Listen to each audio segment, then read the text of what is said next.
It is that time again for Haptic Intel's top 50 games of all time, a segment in which you and I both go through our lists of our top 50 favorite video games. Not necessarily the best, but our favorites. Last week we did the original, the honorable mentions and 50 to 41, correct?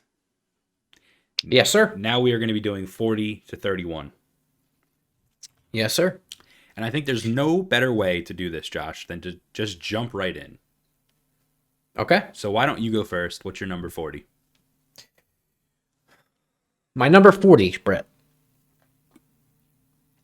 The Stanley Parable. Oh, okay. The Stanley Parable. I think you've played this. I don't know if you've beaten it. I've beaten it multiple times. Yep. Because it lends itself to multiple playthroughs. It's not that long, but it is a super interesting game. For those of you that don't know, you go through it. You're like an office worker, kind of. At least that's what's insinuated. You go through it as you begin exploring. There's a narrator happening, and he is narrating what you're supposed to do. And if you don't do that or you veer away from it, the narration changes based off of what you do. And he can get angry if you don't listen to him. There's a larger thing going on. I would compare the reveal of this game, like the final ending to this game, and what happens, almost similar to like a Portal 2 type of situation, or a Portal situation where it's like, okay, there's a larger thing going on here, but the game's not going to really give you all the details, and you're just going to kind of be like left with what the fuck at the end. Yeah. So I love this game. It's always stuck with me from a design standpoint. And it's just, I don't know. I love it. It's a very smart game and a very unique way to tell a story as well, with the narrator and all that. Yeah, absolutely. So that's why I pegged the 40th spot. Top number 40 on my list. All right. Number 40 for me is an Ubisoft game. It is Rayman Legends. Okay. So Rayman Legends is a platformer. It released not too long ago. PS4 and Xbox One, I believe. It might have also been on the previous gen systems. But this game I picked up, got it on sale, really cheap. That's how a lot of these games became my favorites, because I didn't have a lot of money growing up as a kid. So like I would buy this game for cheap and I would play it and I'd fall in love. It's just like a masterclass in platforming, and the boss levels are just so awesome and so well designed. I can't even like explain. Like I actually at one point like made you play it, and I was like, you have to play this boss level because it is just so fucking phenomenal. And it's just these musical segments where like it combines the platforming with like these songs, and everything is timed specifically, so you'll like hit an enemy and it'll like make the sound of the song. Like it's like incredible. It's incredible. The thing that will kind of drive down this game for me is the trophy list on PlayStation. I knew it was coming. And I achievements. knew it was coming. But he is so salty about this, folks. I'm very salty about it, and I don't want to get too far into it. But essentially, like, there's this thing in the game called your awesomeness level, and throughout the whole game, I played the shit out of this game, and I like 100%ed it. Like, if I missed something, I restarted the level and I like went back. Right, the boss levels, like I went through and I like 100%ed everything. It even got to a point where like you can co-op in this game, which the co-op's pretty good too, actually.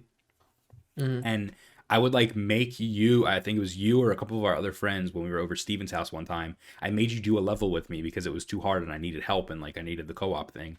So like I fucking played the shit out of this game, and I was like, I'm going to 100% it. I'm going to get the platinum trophy. It's going to be great. So I literally 100% of the game, and I didn't get the platinum trophy because there's this thing called awesomeness level that requires you to play the game after you 100% it. And you have to play online in these like leaderboard level things, and you have to play these like daily and weekly missions, and it's fucking awful. They suck. There's fucking people that hack and like take the top spot on the leaderboards, and they claim the most expensive prize that give you the most points. To platinum this game would require literally months of me doing this grind, and I don't want to do that. So the game's a masterclass in platforming. It's awesome. Do not play the online, and do not expect to get the platinum trophy because you won't. So there's that. All right. My number 39, Brett. A game I played at the height of the pandemic. Ooh, recent. Yeah, more recent. A game that I love and cherish that blew my mind at every step of the way. That is The Forest. Oh, The that's Forest. not what I thought you were gonna say. No, The Forest. I started playing this game shortly after the pandemic started with our friend Sean, and you played a little bit with us.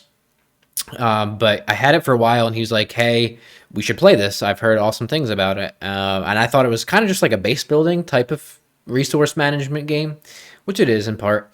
But we started playing like pretty much every night when he got done work at like midnight. And I was still working too, but like I literally rolled out of bed in the morning, like as soon as I had to start work. So I didn't really care if I stayed up until like, I don't know, 2 or 3 in the morning. It was like, whatever. I don't care. I'm like literally going nowhere anyway. We're on lockdown. So whatever. Yeah, exactly. So we played for like 2 or 3 hours every night, and it started as just a base building thing and us trying to keep out these mutants. And then eventually bigger mutants and these huge fucking creatures start coming and breaking down your base. And the story of it is you like crash land on this island, right? And you lose your son.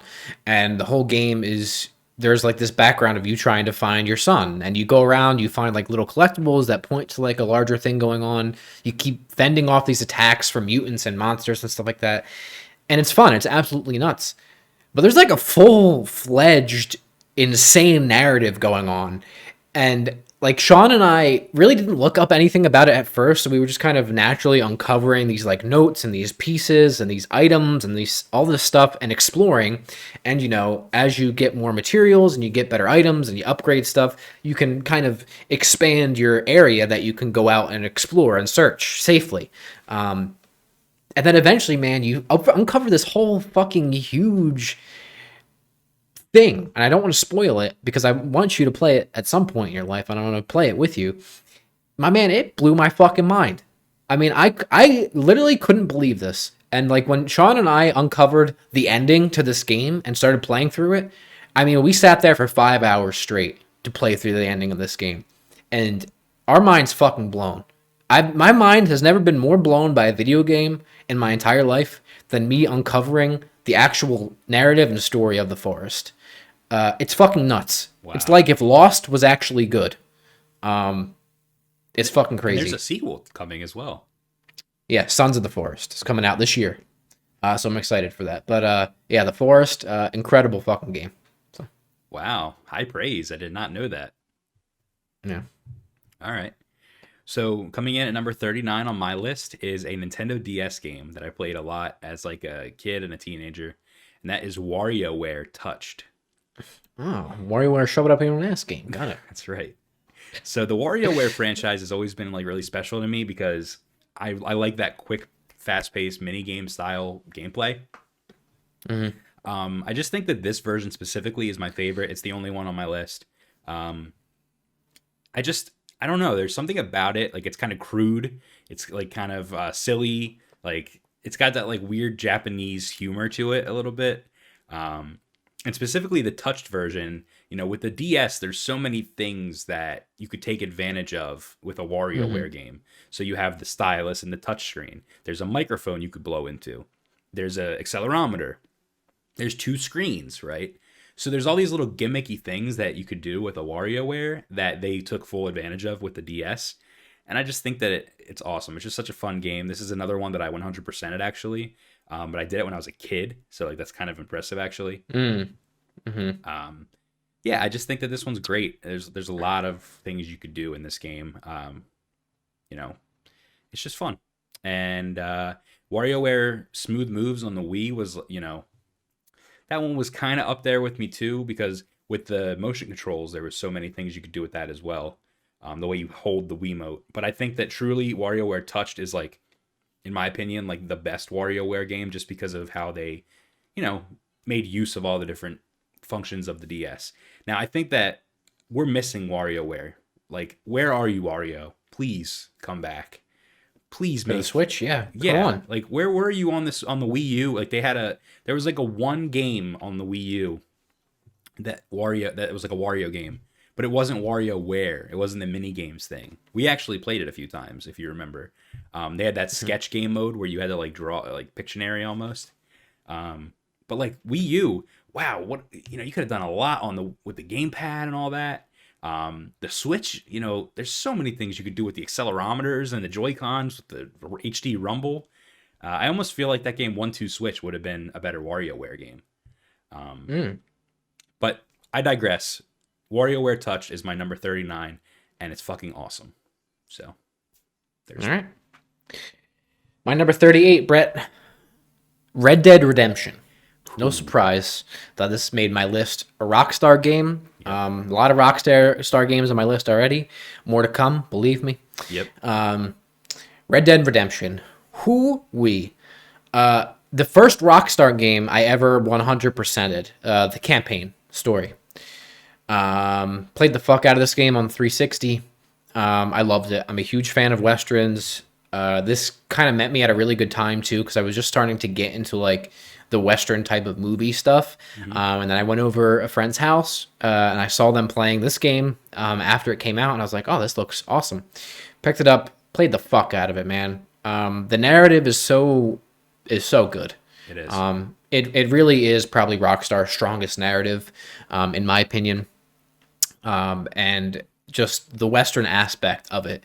And, it doesn't do anything crazy. But at the time, I think the whole Deadeye system was very good and revolutionary in a sense. You've seen that a lot since then, yep. Including in Rockstar games themselves. That's right. And different methods. So, yeah, man, I love that game. And then the very end of that game, too, is really, really, really, really, really fucking good. There's a little twist that they do, and it is very good. Yeah, and it's an awesome twist, and it comes at a good time because it's a Rockstar game, so it's super long. And by the time you get to the end of it, you feel, and because of your character too, you feel like you're done, like you're just exhausted. And then something happens, and you're like, oh shit. Yep. And it kind of reinvigorates you. So, yeah, I love that game. Absolutely. All right, number 38. Now, I could have chosen this is a huge franchise. I could have chosen many installments. I chose this one specifically mainly because of the content that was on disc. Okay. Josh, my number 38 is Rock Band 2. Ooh. Now, you and I had a lot of, not even just you and I, our whole friend group at the time, had a lot of fun with Rock Band 2. Rock Band absolutely, 3, brother. All of them. But I think that Rock Band 2 just offered the best on-disc set list out of all of the Rock Band games that we played. So I kind of put Rock Band 2 on there as a representation of all of the Rock Band games and all the times that we played them together. Listen, Guitar Hero was a hit, and then Rock Band took that, and they were like, we're going to, let the whole family, the whole group of friends join in at the same time. And you don't have to know how to use this controller, You could sing. You don't know how to, you don't have to do that. You could drum. There were so many different things you could do. I just think, this entry represents like a lot of good times I had with my friends. And I have Rock Band 4 on my Xbox, and I play it every once in a while. I have the guitar. The instruments have gotten extremely expensive, especially ones that are compatible with Rock Band 4. So yeah, I just like, holy shit, man. What a franchise, what a game, what a soundtrack on this game alone. Yeah. A lot of the music I listened to was shaped by Rock Band 2. A lot of my favorite songs are on Rock Band 2's soundtrack. So that's it. Number 38. Great addition. And you're right. There are a lot of fond memories of playing that game. And just fond memories of us and our friends together with that game. That's right. So. That's right. All right, my 37, Brett. The original Halo Combat Evolved. Halo 1. Cue the theme song, dude. Yeah. And that's all we can play of it because of copyright. This is a game, one of the few games that have met me at many different stages of my life and meant different things to me in the different stages of my life in which I have played them. When it originally launched on the original Xbox, there was a huge stigma around that younger people could not play this game. because of how violent it was, right? The shooting and stuff like that. Yep. It is the first modern example as a kid that I could remember that was a shooter. That was like a true First shooter. person. Right, specifically FPS. When I was a kid, I'm sure there was other iterations of it. I know it's not the first one, but it was the first time, my first exposure to a shooter, to an FPS specifically. So there's a huge stigma around this game. My mom wouldn't let me have it. I was in karate as a kid when we were younger, and we had like this Xbox in the back, and Halo was there. So I would sneak away, when other stuff was going on, to go play Halo in the back instead of doing, I don't know, participating in class like I was supposed to or whatever, to play Halo with like some of the older kids. And then eventually I got my hands on it, and my mom let me play it. And I actually played co-op a little bit with my mom when I was younger, which was fun. And then, years went by again, and fast forward to like middle school. We had computer class in middle school. Halo was on the PC. Instead of paying attention to class, we would all fucking play Halo. Like, we would start a new campaign because we couldn't save, obviously, and we would play Halo while the teacher was teaching. And then fast forward again to the Master Chief Collection, and playing through co-op on it with our friends Steven and Sean on Legendary, and just basically, driving my face into a wall with Legendary of that game, and it being broken because of the Master Chief Collection and being funny. Very important to a lot of different, parts of my life. Love it. I think it's really funny. You mentioned that your mom wouldn't let you play it because it was violent. And your mom was the one that would go with us to midnight releases for Call of Duty games to like be our parent. When we were older. Yeah. Right. We weren't old enough she eventually didn't care. At some point my mom was just like, all right, whatever. And didn't care anymore. But yeah. It's also interesting to me how many games on your list are original Xbox games. Because I never realized that you were such an original Xbox like player. I guess you weren't much of a PlayStation 2 player then, right? You were more of an Xbox guy. Yeah. Yeah, Xbox was like as far as like when I was younger, my big formative gaming experience. I did eventually have a PS2. I had a GameCube. I had a PS1, and there will be some PS1 games on here, more that you will see. But Xbox was my formative foot in the door to like falling in love with games. So okay, all right, let's move on. Number 37. Now this is another huge franchise. I picked one specific game that's been on the list already a few times, and that is Sonic Generations. Okay, Sonic Generations is a blend of the 3D newer Sonic games and the 2D classic Sonic games. They do this thing where you can switch on the fly. You could play certain levels as classic Sonic or as modern Sonic. There's like just the love and attention to detail in this is like out of this world. Like, they do remixes to all the theme songs from all the original maps. They just sound awesome. And it's really cool to see certain levels that were only 2D and they modeled it in 3D so that you could play, both versions of it. So for example, like a different example, City Escape, which was from Sonic Adventure 2, that's a 3D level, and you play like a remake of it when you're playing as 3D modern Sonic, but they remade the level in 2D so you could play it as 2D Sonic, right? Chemical Plant Zone from Sonic 2, it's a 2D level. They completely remade it in 3D, and there's a 2D version that kind of mimics the original, and then there's the 3D version where it's like fucking full on 3D Sonic. So if you're a fan of both of those, the old school and the new school Sonic stuff, you're going to be a huge fan of Sonic Generations. It won me over. And also it just does this thing where like, it's a very clean and modern looking game. So like when you're in the level select, everything is white. Like, you're in this white void. And as you complete levels, like color starts to be brought in to all the levels and all the art. You're essentially like restoring the levels, if that makes sense. Yeah, I just think that this game is like such a celebration of Sonic and like the good Sonic and not the bad.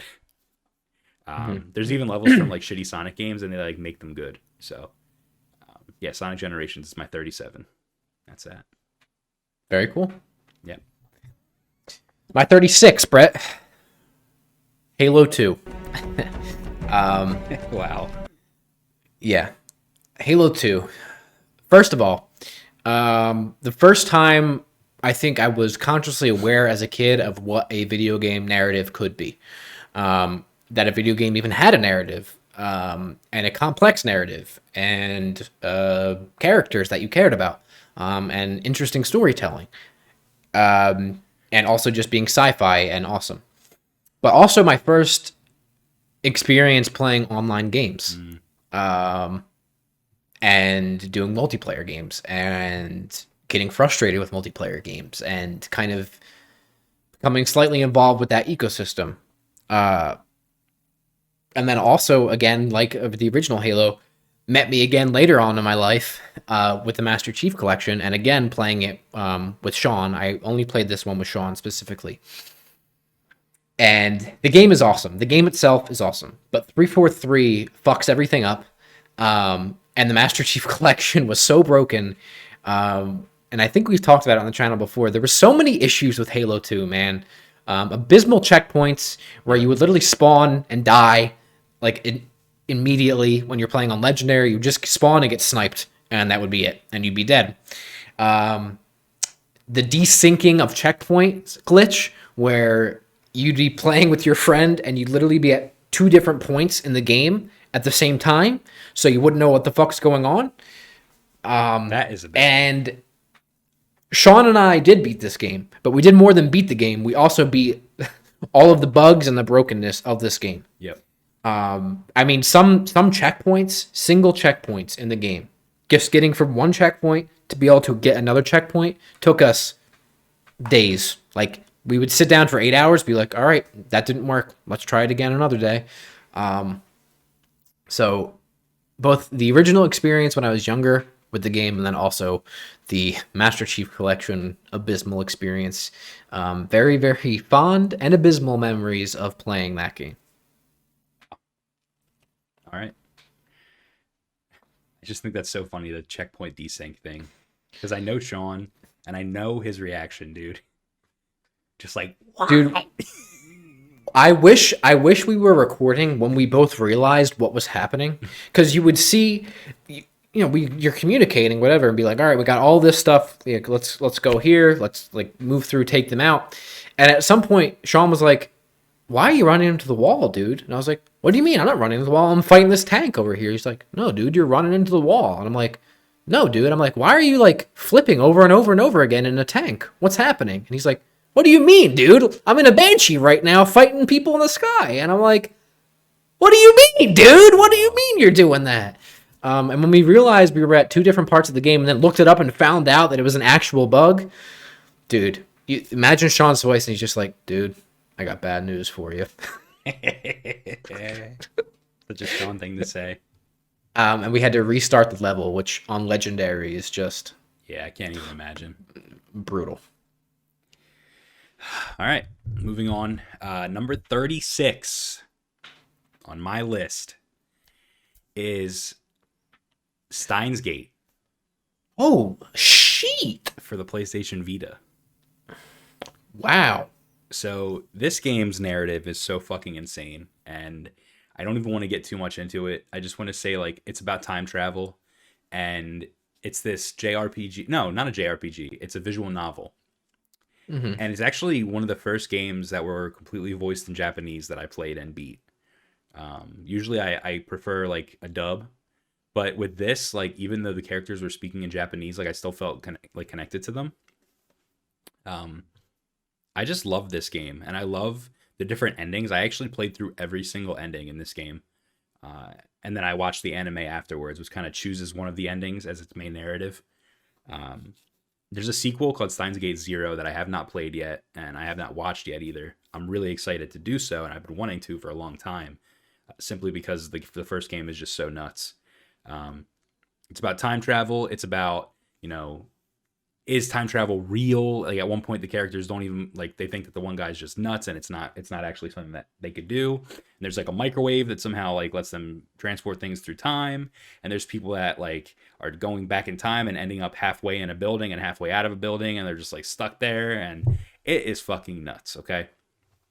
But I love it, and I think the way that they tell the story is great. I think all the characters are great.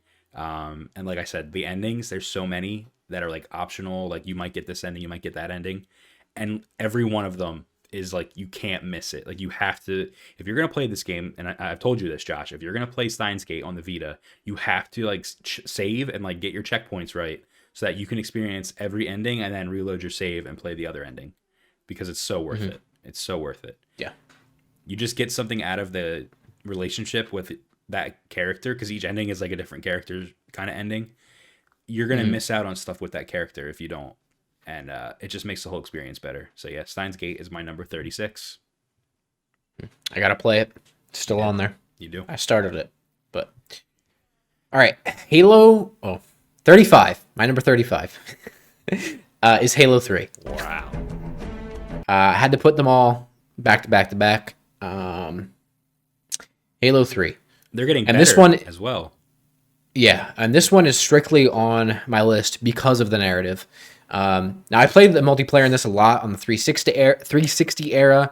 It actually might have been the first game I played online on my 360 once I got that stupid wireless dongle adapter thing, if you remember that. Yep. That you had to like plug into the back of the 360, the original one. But this game narratively is still one of the best narratives in video games I've ever played. Every story point of it is a high point. Every character moment is insane. It's over the top. It's huge. It's sci-fi at its best, and that's why it's on this list. Again, I played through it. I played through this game several times in my life, but most recently, again, on the Master Chief Collection, with, again, Sean and Steven. Insane. I mean, this... You talk about Bungie kind of leaving the franchise on a high note. Halo 3 fires on all cylinders, and is, again, another example of what video game storytelling can be. So, All right. I like that. That was a good write-up about that game. Very nice.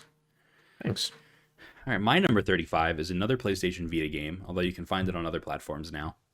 And it is Danganronpa Danganronpa Trigger Happy Havoc, the first one. Wow. So this is a game you have played. I have, yes. This game's wacky, okay? This game is nuts. No. Essentially, it's a bunch of kids. They're all, the greatest of a certain thing, and they all get taken to this school that is under control by this bear named Monokuma, and he's fucking insane. And these kids are essentially living inside this school, and then eventually a student will kill another student. And the game kind of goes from like just like a visual novel to like an investigative detective game where you have to go around and like find the clues. And you got to like pay attention to certain things. Like you'll investigate the dead body of the character, and like you'll have to look at their wrist and like see like if there's a bruise or something. Like you have to pay attention. There could be hair left behind. There could be anything. And certain characters will make note of little hints that you could like, keep in mind. But the fun part is like you kind of like find something and you save that in the back of your mind for later. And once you're done the investigative part, you go into a amazing courtroom style gameplay thing where you accuse each other, and there's high stakes. If you don't find out who the killer was, they get let free and everyone else dies. However, if you find the killer, they will die and everyone else lives. And this goes on and on and on until the last person is alive. It's just such an incredible concept. There's so many of these games. There's like 3 of them. There's a spin-off. There's an anime series. This franchise is awesome. If you haven't played them, check it out. And Danganronpa Trigger Happy Havoc, the first installment, is just fantastic. And this is not the last time I will be talking about it on my list. So, that is a phenomenal game. And of note, almost made my honorable mentions. But Yeah, that's an incredible game. Yeah, Very good. Very good addition. thank you. My number 34, Brett, another Rockstar game. Ooh, One that probably will not be a surprise to you. And that is Grand Theft Auto San Andreas. good game. This game is a large part of my childhood, man. Yeah, This game, again, had such a stigma around the it when we were controversy, younger. the controversy was insane when we were It younger. was nuts, dude. Yeah. It was fucking nuts. And it was like this thing that like you couldn't really talk about, and kids can't play it, and it's so violent and sexual and bad, and it's gonna corrupt your children. That was the narrative around it, and I remember wanting this game so bad, and then one day I was like, "Mom, take me to GameStop. I want this game," and she was like, "Oh, I've heard about that. I've heard it's really bad." But that's fine. Let's go get it. This is after she cared anymore. Dude, Mama had a huge fucking dick when we went to GameStop that day, my man. She fucking whipped it out and sucked off everybody in that store. Literally went in and she's like, "You have copies of Grand Theft Auto?" And they were like, "Yeah, we do, but is it for him? Me, little me." And Yeah. she was like, "Yes, it is."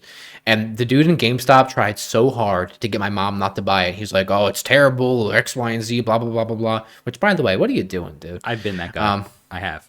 They have to do that.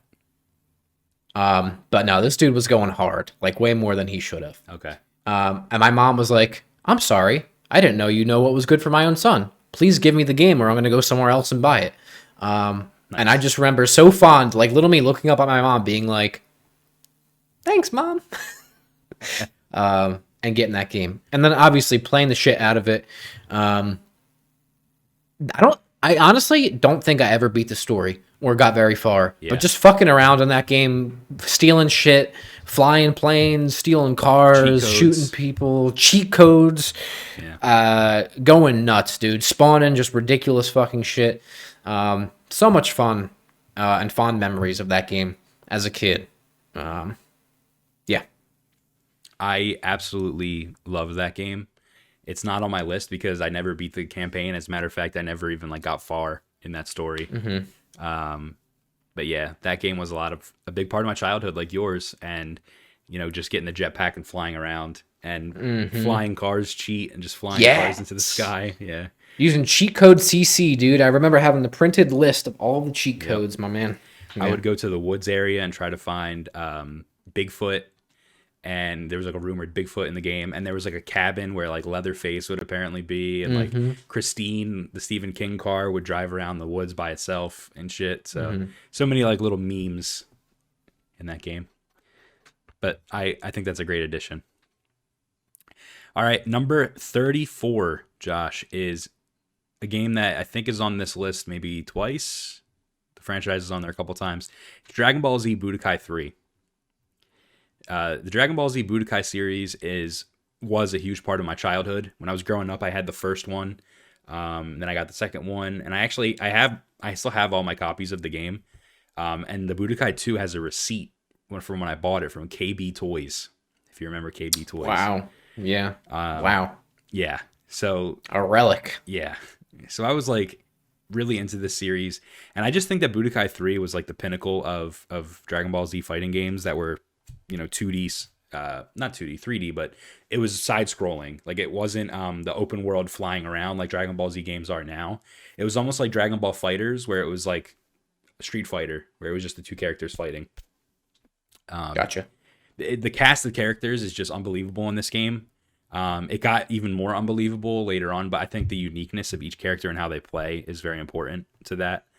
Because games like Budokai Tenkaichi 1 through 3, they had holy shit rosters with thousands of characters, it feels like, but each character didn't play unique. Whereas in this game, there was a smaller roster of characters, but each character felt like their own. And the big thing about this one specifically was that it had Dragon Ball GT characters in it. So you could play Super Saiyan 4 Goku, Omega Shenron, Gogeta, Vegeta. So yeah, this was a huge part of my childhood. I played the shit out of this game. And all of the Budokai games, but this one specifically is just the best. So that's that. All right. My number 33, Brett. A game that I think might actually surprise you. Not that it's on my list, but where it is on my list. Okay. And how I know we're kind of getting more towards the middle, but how low it is on my list. That is Persona 5. Ooh. Persona 5. I love this game. I absolutely love this game. It is a great RPG. It's so stylish. It's so slick. I love the characters. I love the design of it. I love it. I played the fuck out of this game when it came out. Literally, it's the only thing I played for like a month. I put hundreds of hours into it. I'm playing through Royal right now, even though that's been shelved for a little bit. So Royal might eventually end up on this list. I think it's actually Royal's probably the better version of it, even with the added stuff. But yeah, I love this game. I love Persona. It's my favorite game series. JRPG is my favorite genre. And yeah, I mean, I can't say enough good things about this game, and how awesome it is. Waited for it for a long time. Yeah. Was in modern history might be like one of the few games that I was like every little tidbit I could find out about it or watch or see, even if it was in Japanese, I would consume it. We did some videos for the channel back in the day about news around it. Yeah, it is a fucking slick game. Yeah, I'm surprised it's not higher on your list, but it's not on my list at all simply because I never beat it. But when I do beat that game eventually, and I'm going to start Royal. That game, I think, just based on what I've played, it's easily going to make my list when I eventually do update it. So, all right. Yep. Very nice. My number 33, Josh, is a game that you and I play to this day. We still play it. It's Apex Legends. Yeah. Apex Legends is a battle royale. It is, 3v3 or 3v3v3v3v3v3 battle royale. Yeah. And I just think that the cast of characters they have is just so charming and so unique. The abilities of each character are, it feels good to play as every character in the game pretty much. There might be one or two characters that I don't like playing as. But I just think how many hours we put into this game is a testament to how good it is. And it's our battle royale of choice. Like, there's so many battle royales that have come out and come and gone. This one's stuck around. And, we've been playing it literally since day one. So, yep. Yeah, I really don't know what else to say. Apex Legends is just, it's great. And it's in the Titanfall universe, and Titanfall 2 was on my list earlier. So, yeah, that's it. All right. My number 32, Brett. An original PlayStation game. PlayStation 1 game. What's that? Tomb Raider. Oh, wow. The original Tomb Raider. Super fond memories of this game. Maybe one of the first, I don't know if narrative is the right way to explain it. Story, puzzle-based, exploration, adventure, whatever base game that I think I probably ever beat. And played through and experienced. This game is the first experience I had with actual puzzle solving elements in video games, and 3D type of exploration puzzle solving. Now this game has a lot of fucking polygons, obviously, on the PS1, but it's a really, really solid game. It's a solid experience, and I have fond memories of playing as Laura, and also as a kid being scared of it because of like the tomb, like the actual like tomb raiding aspect of it and the dungeon crawling almost type things. Specifically, there's a level with a bear that took me like a really long time to get through as a kid because I was super scared of the bear and wanting to get around it without spooking it or whatever it is. But yeah, I have really fond memories of that game. Played it a lot as a kid, and is probably the reason I enjoy puzzle solving as much as I do today, because I appreciate when it's done well and incorporated well. So yeah, nice. All right, my number 32 is Overwatch. Another game that you and I have played a lot of together. It's another multiplayer game. I rank this higher than Apex Legends simply because I think that Overwatch is just like the complete package. I feel like with Apex Mm-hmm. Legends, there's like something missing, and also there's like something about the way that they monetize their game that I Mm-hmm. don't like. And I think that Apex just nailed it. And I think the loot box system in that game is perfect. If you're going to monetize your game, I mean, listen, it's a $60 game. You mean Overwatch? Yes. What did I say? Apex. Just to I'm sorry. clarify, you mean you like Yes, Overwatch's loot box system? Yeah. I like Overwatch's system because although it's a $60 game and you have to pay for that, and then there's microtransactions, you get so much content for free when they update the game. Mm-hmm. I feel like with Apex, it's like they squeeze every little fucking penny out of you with their Mm-hmm. microtransactions, right? So I just think that Overwatch is just, better game than Apex, and it's the complete package. It's got even better cast of characters. I think the art style is just awesome. The abilities are even better than Apex in terms of like the characters. This is Mm-hmm. like the hero shooter, right? It's the hero shooter. And again, how much we played it is a testament to like how good it is. Yeah. And again, another one that I've been playing since like day one. So yeah, Yeah. Overwatch. The definitive hero shooter. That's right. I also think it's interesting where you placed Apex and Overwatch as far as being one after another. Something that might not be the last time it happens in this series that we're doing here. Oh, okay. All right, Brett. My last one for this week, number 31. For the original Xbox, another original Xbox game. Wow. That is Fusion Frenzy. Wow. You want to talk about awesome mini games, dude? Fusion Frenzy is it, my man. Fusion Frenzy fucking slaps. That game is stylish. That game is slick. That game has awesome music. That game has so many fucking mini games. You won't even know how many. You could play that game several times and not play the same mini game. That game is fucking nuts. I played the shit out of that game. That was the party game when I was a kid.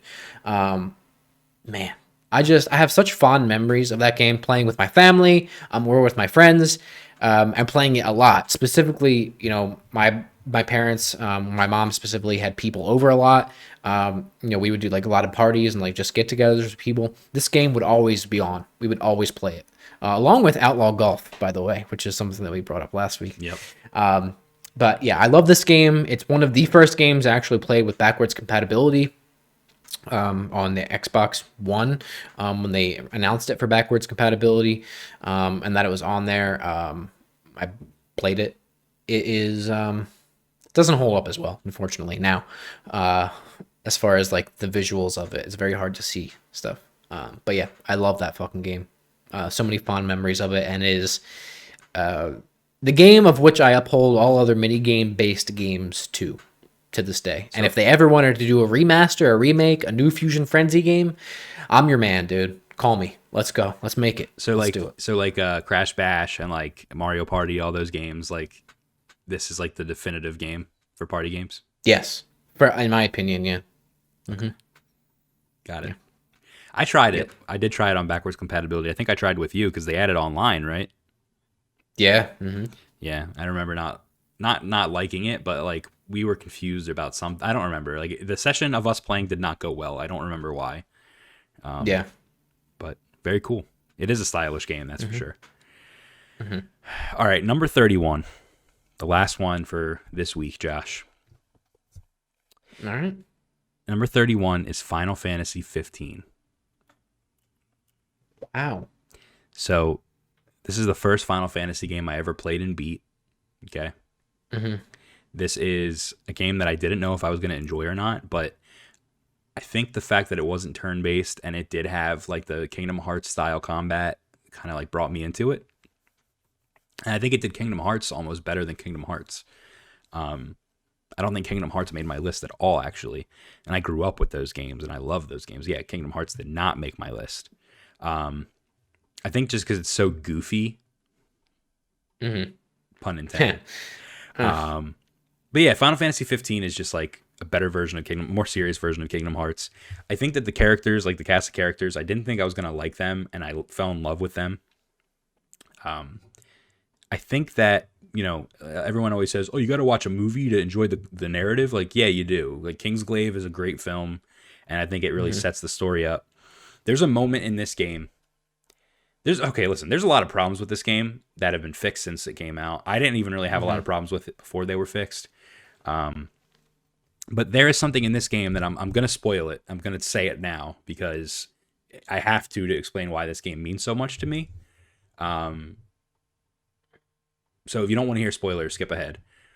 But when they do the time skip and Noctis is older and the world is just so fucked and you're with, Noctis is with all of his boys and they're sitting around the campfire one last time and they basically know, like, this is it. Like, Noctis is not coming back. This is it.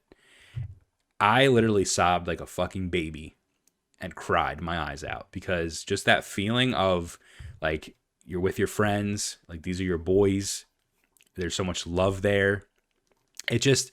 I literally, like, sobbed. Like, I was like, holy shit, I did not expect this game to make me cry. And you didn't even know what was going to happen, but, like, you knew that it could be the end. And, like, it just made me cry. I sobbed like a fucking baby. And that final boss fight was so fucking epic. And the end of the game when Noctis finally goes and the title screen changes and it's Noctis as the logo, like the artwork of Noctis there. Dude, it's perfect. It's so good. It's so good. Final Fantasy 15 is it's a special game. I know a lot of people, we covered this game a lot when we first started our channel, and a lot of people watched our content for Final Fantasy 15. And I just think from the moment I saw it, I was like, this game looks cool. And then I played it and I fell in love with it and it made me cry. And if a game makes me cry, I like it. So. Okay. All right. Good addition. Thanks. Very good addition. So, Brett, that is the end of this week's segment of Bret and Josh's top 50 games of all time. That was 40 to 31. Hopefully you all enjoyed that. Drop in the comments, let us know. We're going to continue doing this for a few weeks, all leading up to our Haptic Intel's best favorite top games of all time, including the best game of all time. Number one. Ranked and scored by us, which we'll get more into as we get closer. Keep tuning in the next couple weeks for our favorite games of all time. That's right. Wow, you are so attractive. Do you know what would make you even more attractive? If you liked and subscribed to Haptic Intel. Just do it, please, or Bret and Josh will shut me down. It is quite tragic. They love me so much but would be forced to shut me down. Do not be the reason that happens to me.